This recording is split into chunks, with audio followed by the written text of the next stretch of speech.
Мен Москвада уборщица болуп эмгектенем. Аллахка шүгүр.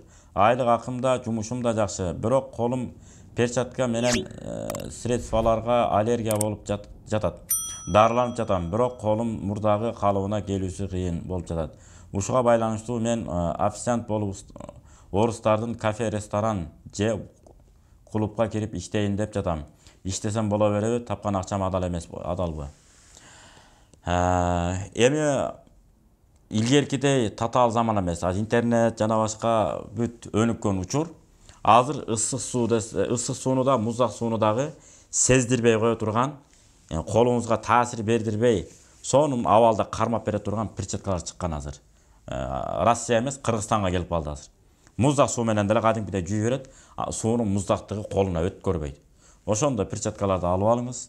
Эгер ал дагы мындай резина өзүнөн колуңуз аллергия болуп аткан болсо, жукка жанагындай материалдан жасалган колгаптар бар эмеспи? Ошондо колгапты кийиңиз дагы, жанагы ысык сууну муздакты өткөрбөй турган желим колгаптардан бирөөнү алып алыңыз дагы, анан акырын жумушуңузду аткара берсеңиз болот. Жана дискотекага окшогон, клубка окшогон нерселерге жолобой эле коюңуз. Аял киши андай жерлерге жолобош керек, этияттаныш керек.